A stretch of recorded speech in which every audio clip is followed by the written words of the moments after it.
정영진 축의 매불쇼.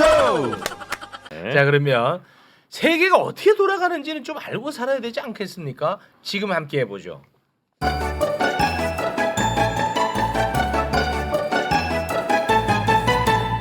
세계로 뻗을래요. 아, 솔직히 많이 봅니다. 내가 지금 그 약간 거짓말로만 또 많이 만들어낸 거야. 내 솔직히. 그래, 인기 많은데 많이 왜. 봐. 내 솔직히 많이 봐. 반성해 반성. 내가 지금 약간 뻥쳤어요. 네, 무리했습니다. 네, 죄송합니다. 네. 자, 소중한 분들이죠. 한 분 한 분 만나보겠습니다. 중동통 성일광 교수님 어서 오십시오. 네, 반갑습니다. 네, 반갑습니다. 반갑습니다. 그리고 중국통 김희교 교수님 어서 오십시오. 반갑습니다. 네, 반갑습니다.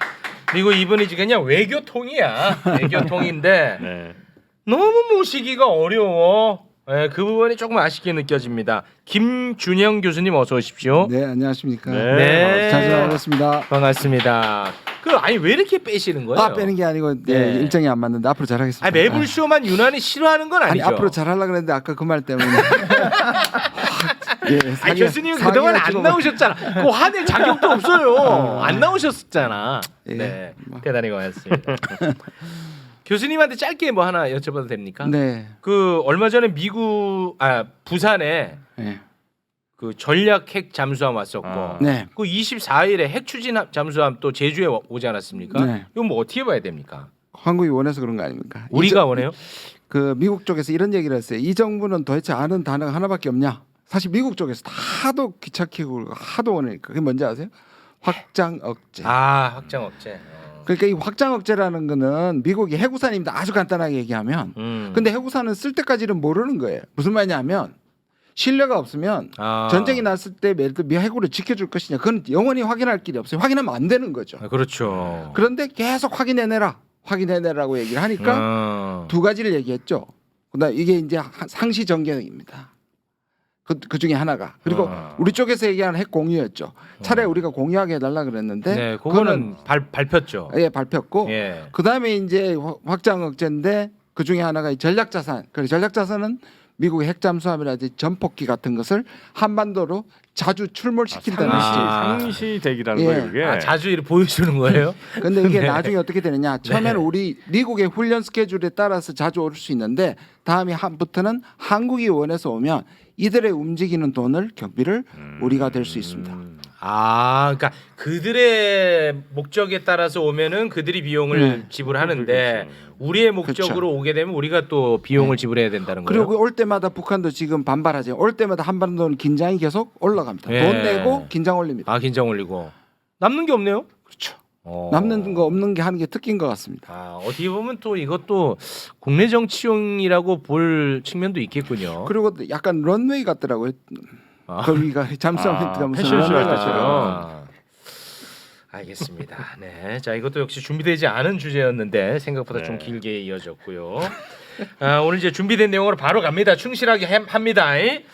일단 우리 김준영 교수님 나토 관련해 가지고 뭐 하실 말씀이 많다고요. 묻길래 대답한 건데요. 묻길래 대답하는 거예요? 좀 심각합니다. 그냥 이거 일단 뭐 모든 게 다 심각한데 나토를 2번 2년 연속 갔잖아요. 네. 그리고 작년에 첫 순방지였고 네. 특히 나토가 그때 전략 개념이라는 걸 바꿨습니다. 뭐냐면 나토 그러면 바르샤바 조약기구 항상 짝으로 나왔죠. 옛날 배우셨죠. 바르샤바 조약. 이게 냉전의 산물입니다. 어. 그런데 왜 탈냉전이 돼도 나토가 계속 가느냐? 러시아하고 협력하기라는 약속을 하에서 나토가 간 겁니다. 계속 존속. 그러니까 러시아는 바르샤바 조약기구는 사라졌거든요. 네. 그럼 나토가 계속된다는 조건은 동맹이 아니라 러시아와 동유럽과 협력한다는 전제에서 나토가 존속된 건데 작년에 이걸 완전히 바꿨습니다. 적어로 그러니까 나토가 상정하는 적이 중국과 러시아입니다. 그게 우리가 간 겁니다. 그런데 2년 연속 아시아의 똘똘한 미국이 생각하기에 똘똘한 동맹을 똑같이 데려갔습니다. 한국, 일본, 뉴질랜드, 호주. 이번에도 또 데려갔습니다. 그러니까 이제 그 서구 유럽 중심에 그리고 미국과 서구 유럽에 이제 나토 북대서양 조약기구가 있고 상대하는 바르샤바가 있었는데 바르샤바 조약기구는 없어지고 없었죠. 나토는 이제 혼자 나오면서 그냥 다 같이 친하게 지내자는 분위기로 가다가 작년부터 기조가 급선회에서 예. 나토가 다시 중국과 러시아를 적으로 상정하고 있다고요. 예. 그리고 거기에 우리가 꼈고. 꼈고. 근데 이것이 2년 연속이라는 건 굉장히 의미가 있고요. 또 그뿐 아니라 작년에 갔다 오면서 안보실 1차장 김태호 안보실 1차장이 뭐라 그랬냐면 향후에 나토와의 협력을 제도화시키겠다. 이거는 뭐냐면 그 수준이 예를 들어서 거의 준 동맹의 성격으로 갈 수 있고 이번에 실제로 제도화시켰어요. 11개 분야에서 ITPP라고 11개 분야에서 협력을 제도화시킵니다. 일본하고는 나토하고는 15개예요. 그러면 이게 어떻게 되느냐 나중에 준동맹의 성격이 될 수 있습니다. 그러면 어떻게 되냐 유럽의 분쟁에 한국이 끌려 들어갈 수 있고 아시아의 분쟁에 나토가 들어옵니다. 그러니까 우리가 미국의 세계 전략에 끌려 들어갈 수 있는 거죠. 그래서 우크라이나 갔다 온 게 우연이 아닙니다. 굉장히 심각하게 보셔야 됩니다. 그러니까 미국이 원하기도 하고 나토가 원하기도 하는 건 뭐냐 하면 한국이 더 많은 무기와 심지어 파병까지도 요구할 수 있는 밑바탕이 깔렸다. 그러니까 이게 그냥 나토 갔다 온 게 보통 일이 아닙니다. 간단치 않은 문제다. 네. 다음 달에 그 한미일 정상회담 열리잖아요. 네. 미국에서. 그거는 어떤 관전 포인트가 좀 있습니까? 왜 이렇게 자주 만나는 거예요? 그리고? 그러니까요. 작년 11월에 이제 그거를 바탕을 깔았잖아요. 한미일 푸놈펜 공동성명이라는 걸 삼작한 거 처음입니다. 2차 대전 이후에 같이 공동성명한 거. 사람들이 그냥 지나갔는데. 그래요?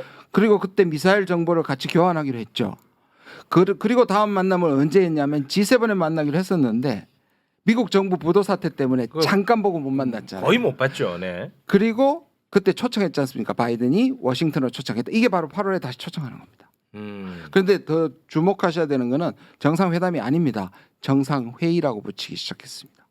뭐가 다른 거예요? 그거는? 정상회담과 정상회의는 다릅니다. 어떻게 다른 거예요? 하나는 그냥 그냥 그 다자나 이런 데서 회담할 수 있는 거지만 이거는 회의는 G20 한중일 회의 이게 뭡니까?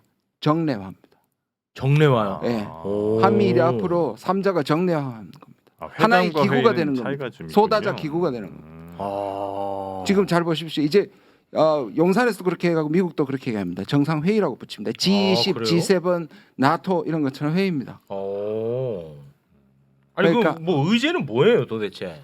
이게 이제 아까 그때가 미사일에 대한 거잖아요. 실시간 정보 공유입니다. 그렇다면 이걸 좀 더 진전시켜서 한미일이 미사일에 관련된 군사력과 관계된 협의체 아직까지 지휘부를 구성하기는 이르지만 점점 이게 군사적으로 하나가 돼가는 겁니다. 동맹으로 가는 수순이죠. 한미일 연말에는 한중일 또 만난다는 얘기가 있던데. 그거는 뭐 우리 제가 중국 선생님 한중일. 한중일 추진은 한국에서도 박진 외무부 장관이 계속 말을 해오던 거고요. 네. 중국도 미국과 별도로 한중일 만나자라는 이야기를 했었고 일본하고도 계속 해오던 거죠. 그런데 이제 최근에 윤석열 정부 들어서면서 단절되어 있다가 지금 회복하는 중인데요. 네. 이게 정상회담으로 갈 수 있을지 없을지는 방금 이야기된 김준호 교수님이 말씀하신 그 한미일 삼국의 정상회의가 어떤 형태로 가느냐에 따라서 크게 좌지우지 될 겁니다. 지금 우리 정부 회의가 어떻게 되냐에 따라서 네. 한중일이 될 수도 있고 안 될 수도 있고. 그러니까 그거는 이제 중국이 어떻게 판단하느냐의 문제군요. 그렇죠. 중국이 한국과 일본의 이 입장을 과연 중립적으로 올 가능성이 있는지 없는지 여부를 보고 거기에 응할 가능성이 높고요. 정상회담이라는 것이 사실 주고받는 것이 있어야 회담이 성사가 되거든요. 네. 중국으로서는 받을 게 없으면 참가할 수가 없는 거죠. 자, 지금 우리 시청자분들도 지금 지지난주부터 하려고 했던 거 오늘까지 안 하면 가만 안 두겠다고 그래서 뭐였어, 형? 중국의 기술 패권 그거였죠? 네. 그거 우리 교수님이 짧게 좀 정리 좀 한번 좀 부탁드릴까요? 예, 지금 미국하고 중국하고 싸움이 네 가지 방면으로 전개되고 있습니다. 하나는 관세로 싸우고 있고요. 네. 천천히 해주세요. 적어야 되니까요. 관세. 또 하나는 배터리 전쟁을 벌이고 있었죠. 배터리. 예. 그리고 또 하나는 반도체입니다. 반도체. 이제 이 전쟁까지 안 되면 실제 이제 대만 해협에서 충돌을 포함한 저는 치킨 게임이라고 부르는데 아니 이 선생님 네 가지라더니 왜 세 가지만 말씀하세요? 그러니까 말하고- 영충돌, 영토, 무력 충돌. 무력 충돌 아 무력 충돌. 예, 말하고 있는 중이었습니다. 아, 관세, 배터리, 반도체, 무력 충돌. 예, 관세 전쟁은 사실은 지금 둘이 비기고 있습니다. 미국이 아. 관세를 대규모로 때렸는데요. 평균적으로 한 19% 정도 지금 중국이 수출할 때 관세를 물거든요. 미국이 중국 들어올 때 7%이기 때문에 굉장히 불이익을 받고 있는 거죠. 그럼에도 뭐, 불구하고 누가 몇 프로라고요?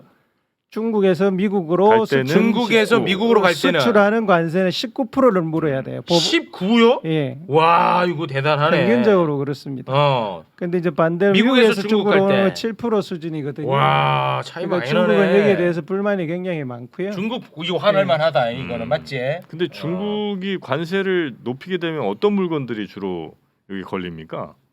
주로 첫 번째 시작한 게 태양광 같은 것들을 많이 제재를 했고, 그건 이제 중국이 미국으로 수출할 때. 예, 예. 예. 아니 지금 말씀하신 건 미국이 중국이에요.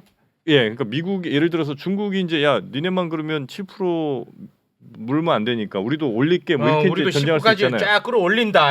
그렇게 될 때는 미국이 수출하는 게 뭐 있죠 중국에? 미국이 중국에 수출하는 거예요? 예. 이게 뭐 식량에서부터 많이 있습니다. 아, 예. 일 옥수수 뭐 이런 네, 거요? 네, 네.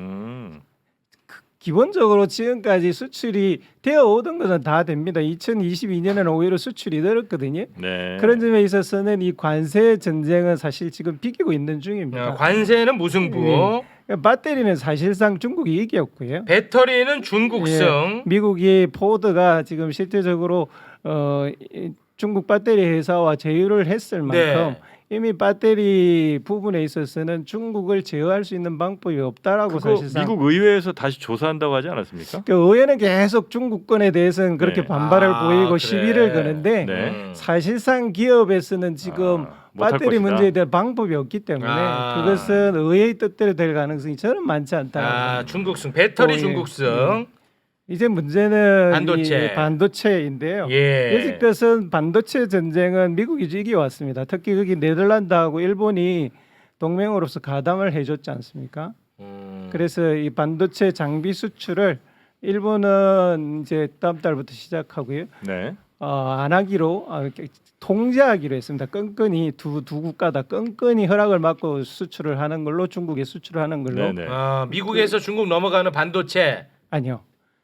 예, 미국에서는 당연히 제재를 했고요. 네. 일본하고 네덜란드도 통제를 네네. 시작했어요. 그래서 삼국이 연합으로 중국에 통제를 했습니다. 일본, 네덜란드도 미국이 통제한 거예요? 미국의 요구였죠. 요구죠. 아따 아주 그냥 깡패. 아유. 네. 여기에 대해서 이게 이제 제일 중요한 포인트인데 중국이 광물로서 네. 이제 광물 전쟁으로서 대응을 하기 뭐 시작했어요. 히토류 같은 거요? 예. 갈륨, 마그네슘. 갈륨. 네. 히토류는 아니다. 내가 그 들은 것 같아요. 갈륨 맞죠? 예, 갈륨, 예. 게르마늄 이 두 게르마늄. 개를 가지고 시작을 했는데요. 이제 그 광물 전쟁으로 시작을 한 거죠. 그러니까 이제 반도체 전쟁과 광물 전쟁 중에 누가 이기느냐 이게 지금 문제의 관전 포인트고요. 네. 이제 우리가 관전해서 주목해서 봐야 될 것은 최근에 미국의 한 그 싱크탱크가 1970년대 이후에 지금까지 이 미국이 사용한 제재를 쭉 분석을 했어요. 그래서 70년대 이후에 다른 국가의 미국이 사용하는 제재는 70년대 이전에는 성공률이 50%였어요. 제재에서 네. 우리가 50%는 성공하더라. 미국이 미국이. 통계가. 네. 그런데 그 이후의 시기에 지금까지는 불과 13%에 불과해요.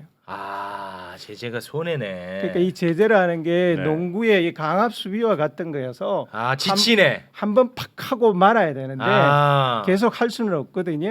예를 들면 일본 프라자 협약 같은 경우에는 한번 해서 성공을 했죠. 그래서 일본이 항복을 했고 반도체가 일본에서 다른 나라로 넘어가는 결정적인 계기가 되었는데 네. 지금은 4년째 해오고 있단 말입니다. 그러니까 이게 계속 다른 우회 통로가 생기기 시작하는 거고요. 그 중에 핵심은 이제 이번에 미국 반도체 산업 협회가 더 이상 바이든 행정부 정책에 못 따르겠다. 우리는 중국에 수출할 수 있는 방법을 열어달라. 이건 미국을 죽이는 일이다. 이런 강한 메시지를 내고 찾아가서 싸우고. 미국도 이제 반발하고 있네요. 미국 내부 반도체 기업들이 한 목소리로 지금 반발을 하고 있죠. 그래서 그럼 미국 정부는 이 기업들의 요구를 들을 가능성 어쩔 수 없이 들을 가능성이 높다고 보십니까? 저는 그걸 뭐 대놓고 들어주겠다라는 방식으로는 체면상 못할지 모르지만 예. 중국이 광물 전쟁을 시작한 이 시점에서는 뚜렷한 방법이 없이 봐주는 행태로 넘어갈 수밖에 없다고 생각합니다. 지금도 사실상 제재를 통제로 하고 있는 것은 70% 정도는 수출이 되거든요. 30%만 통제를 하고 있는 거여서 그 범주들이 훨씬 더 늘어날 가능성이 저는 많다. 근데 만약에 그렇게 되면 미국은 사실상 거의 이제 패배를 선언하는 거랑 비슷한 건데 왜냐하면 사실 중국은 뭐 반도체 설계 이런 것도 괜찮고 그다음에 데이터 이런 것도 어마어마하게 잘 모으는데 중간에 있는 그 칩이 없는 거잖아요. 네. 그 허리 부분만 지금 부족한 상황인데 만약에 그걸 그냥 내주는 상황으로 가면 결국 미국이 지금까지 그래도 중국에 대해서 좀 비교 우위다 혹은 우리가 이길 수 있다라고 생각하는 거는 AI 반도체, AI 뭐 어마어마한 그 데이터 기업들이 이제 앞으로 첨단 산업에서 중국을 이길 거라고 생각하니까 이제 네. 미국이 패권도 유지하고 뭐 이럴 수 있는 건데 네. 중국에 그거 다 내줘버리면 남는 게 없다. 그 부분에서 제가 조금 네네네. 말씀을 드리면 그래서 지금 엔비디아에 하고 이제 부딪히는 겁니다. 네. 그러니까 미국에서 지금의 저사양 그 칩 같은 거에서는 여전히 필요한데 미국은 여전히 미국 정부는 고수하고 있는 것은 AI 칩은 절대로 못 간다. 네네네네. 그래서 사실 클라우드도 연결하지 못하게 네. 하는 거고요. 그러니까 지금 이 부분에 대해서는 아직까지 미국 정부가 이게 넘어가면 군사적 균형이 중국으로 간다고 생각하기 때문에 AI 부분은 여전히 조금 지켜봐야 합니다. 교수님 반도체도 아시네요. 근데 문제는 뭐냐면 이 중에서 문제는 한국입니다. 우리는 그런 많은 투자를 하면서도 네. 미국한테 한 번도 미국 내부의 기업은 미국 정부한테 저항을 하는데 네. 우리는 하나도 하지를 못했잖아요. 그러니까 최근에 SK의 최태원이 그런 얘기를 했잖아요. 중국을 벗어나서 우리가 다른 대체가 할 수 중국 시장 없다고 포기하지 마라. 그런데 정부는 아무 일도 하고 있지 않는 거죠. 인텔 그 최태원 그 발언 이후에 어떻게 좀 움직임이 있습니까? 어떻습니까? 정부에서요? 예. 정부라든지 뭐 어디든. 전혀 안 보이잖아요. 근데 조선일보 하나만 더 말씀드리면 조선일보 이렇게 기사가 나왔어요. 중국을 넘어가니 마침 세계가 보인다. 중국을 극복하고 보니 세계가 보이더라. 중국을 극복하고 났더니 이제 네. 다른 시장이 보인다 뭐 이런 의미인가 보군요. 정신승리죠. 자, 그래서 지금 그 네 가지로 치열하게 지금 중국과 미국이 패권 전쟁을 하고 있고 일단은 뭐 무력까지는 이제 우리가 뭐 상정하기 좀 어려운 것 같고 말씀하셨던 것처럼 배터리는 뭐 중국 승, 그다음 관세는 무승부, 반도체는 아마 미국 내에서의 균열로 인해서 아마 현재보다는 중국 쪽으로 더 무게가 조금 더 갈 가능성이 높겠군요. 인텔 CEO가 그런 말을 했는데요. 미국 반도체가 중국에 들어가는 게 지금 25%에서 30% 정도 되거든요. 전체적으로. 그래서 이걸 중국 시장으로부터 팔지 못했을 때 미국의 반도체 공장을 짓는 게 무슨 의미가 있냐 이렇게 따져 묻는 거예요. 결국 나머지 70%에서는 과잉 생산밖에 안 된다라고 해서 지금 미국이 가지고 있는 기업의 이익과 국가의 정책 사이의 딜레마를 그렇게 강하게 지적하고 있죠. 네. 더 문제는 이게 칩의 문제인데 이 우회 통로가 굉장히 많아요. 그러니까 ASML 같은 경우에도 중국용 반도체 장비를 따로 만들겠다 이렇게 지금 나오고 있습니다. EUV, DUV 이런 거 말고 예. 그러니까 전혀 새로운 반도체 차이나용? 규제 안 되는 차이나용으로. 지금 뭐 엔비디아도 똑같이 뭐 A800 그렇게 부르는 이 새로운 중국용 반도체 AI 반도체를 만들고. 근데 그것도 막았잖아요. 예, 이제 A800. 그렇게 되면 이제 국가가 언제까지 막을 수 있냐는 거죠. 그러니까 적당히 그 정도 수준에서 이게 약간의 무언의 합의하는 거 아니에요? 그러니까 쿠션으로 들어가고 명분 쌓고 그 다음에 중국도 어쨌든 사긴 사대 좀 비싸게 사고 그러면서 경쟁력 조금 잃게 되고 이 정도 선에서 두 나라가 그냥 대충 유야무야 이렇게 합의하는 거 아닌가 싶긴 한데. 중국 반도체 산업협회의 주장도 그런 거예요. 더 이상 하지 마라. 지금까지 한 걸로 충분하다라는 거고요. 알겠습니다. 그런 점에 있어서 이제 바이든 행정부가 어떤 정책을 취하느냐라는 게 문제로 남아 있는 셈입니다. 네. 자, 잘 되길 바랍니다. 누가 잘 되길 우리지. 네. 아니 근데 왜 이런 얘기하면은 그 중국으로 가라는 얘기가 왜 나오는 거야? 누가 중국이 좋대? 그 시장 어떻게 할 건데 그 무시해가지고 나는 이런 거 볼 때마다 아주 정말 속상합니다. 속상해. 자 우리 중동 선생님. 네. 많이 참으셨습니다. 오늘은 그 오늘은- 이스라엘하고 미국 관계 해야 되는 거 아니에요? 아니면 미국이랑 이란 관계 해야 되나? 아니죠. 아니에요? 일단 뭐예요? 이스라엘하고 미국 관계부터 아, 이스라엘, 이스라엘 미국. 미국. 네, 네. 이건 뭐 꼭 해야 될 게 있어. 안 그러면 또 이- 삐치셔. 기다리라고 물을 2번이나 마셨습니다. 아, 죄송합니다. 네. 목이 말라가지고 목이 막 네. 타더라고요. 아, 죄송합니다. 네. 자 상황이 지금 심각해졌어요. 미국 이스라엘 관계가 안 좋다. 안 좋은 정도가 아니라 제가 봤을 때는 이렇게 외교 관계가 안 좋아진 적이 있었는가? 오바마 때도 나타냐후하고 오바마하고 사이가 참 안 좋았거든요. 거의 최악이다 이렇게 얘기했었는데 지금 이제 바이든하고 또 나타냐후하고 지금 완전히 치킨 게임으로 가는 것 같습니다. 오. 어저께 이스라엘 시간 낮에 첫 번째 법안이 통과됐어요. 사법부 정비, 사법부를 약화시키는 법안이 첫 번째 법안이 통과가 됐어요. 이스라엘에서 예. 그래서 그래서 이스라엘 전 국민들이 뭐 밤새 시위하고 경찰들하고 부딪히고 아, 그 뭐 독재를 더 강화시킨다는 그쵸 거예요? 일종의 독재로 가는 첫 단추를 끼웠다는 거죠. 네. 이게 이제 이번 법안으로 끝나는 게 아니라 계속해서 추가적인 사법부 약화 법안을 계속 통과시킬 거거든요. 그러니까 사법부를 약화시킨 뭐 의회나 행정부를 강화시킨다는 그렇죠. 음. 거예요? 쉽게 말해서 정치인들 마음대로 법안을 만들겠다. 어. 그 어떤 법안을 만드느냐 그게 이제 문제인 거죠. 그렇죠. 뭐예요? 쉽게 말해서 이제 종교적인 지금 나타냐후 정부가 종교 정당이랑 그 연정을 하고 있는데 종교법을 만드는 거죠. 쉽게 말해서 젊은 아주 유대교를 열심히 믿는 청년들은 군대 안 가도 되는 법. 그 다음에 이스라엘은 유대인 학교가 따로 있고 일반인 세속 학교가 따로 있습니다. 네. 그럼 유대인 학생들은 수학과 과학이나 이런 과목을 안 배워도 된다. 그걸 안 가르치거든요.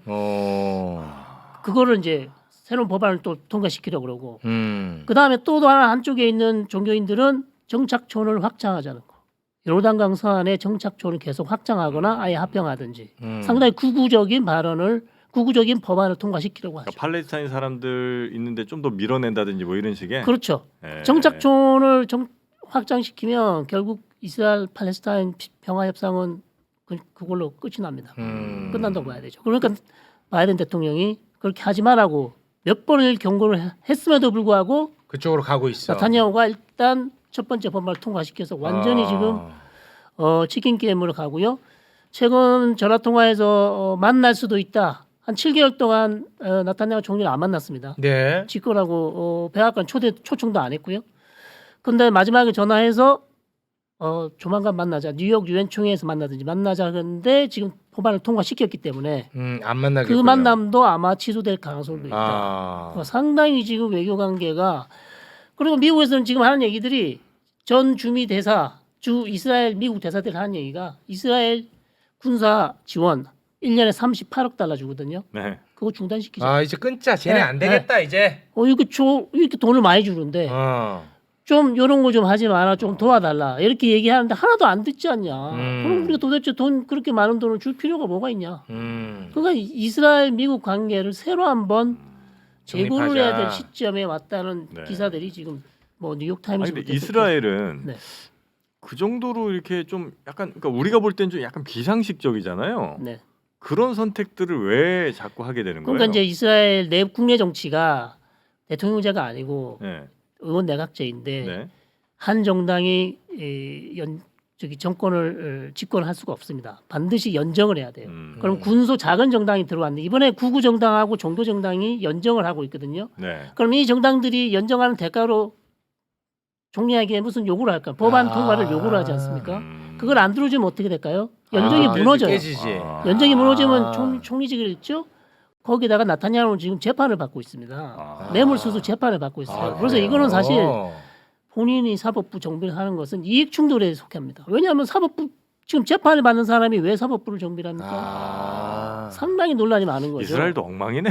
그럼 더 재밌는 거는 이스라엘 예비군들 1만 명이 우리 예비군 참여 안 한다 그랬습니다. 이번에 통과됐기 때문에 이런 식으로 계속 가면 우리 예비군 훈련 안 한다. 이스라엘은 40세까지 예비군을 해야 되는데 그 이후에는 와도 되고 안 와도 됩니다. 그 법적 제한이 없어요. 근데 중요한 것은 예비군들이 훨씬 뛰어나기 때문에 이스라엘 특히 공군들은 예비군 공군들이 와서 중요한 작전이 있으면 가자를 공격하다든지 시리아를 공격하다든지 해야 되거든요. 그러면 예비군들 없으면 공격을 잘 못해요. 큰 차질이 생기죠. 그러니까 상당히 지금 위험한 상황입니다. 네. 네네. 그 두 나라가 이제 극단으로 가면 어떤 변화가 생깁니까? 근데 외교적으로 이제 상당히 안 좋아지고 이스라엘은 상당히 어려워지죠. 이스라엘은 자기가 마치 핵무기를 가지고 있고 경제적으로 뛰어나다 그래서 자기가 엄청 지금 커졌다고 생각하는데 미국의 전폭적인 외교 지원이라든지 미국의 네. 무기 지원이라든지 여러 가지 지원을 받지 못하면 실제로 그게 끊어지면 이스라엘은 상당히 어렵습니다. 이제 끝나요? 끝나지는 않지만 네. 현재 지금의 어떤 그 국력을 상실할 겁니다. 끝나는구나. 이게 좀 좀- 선명하게 얘기해 주세요.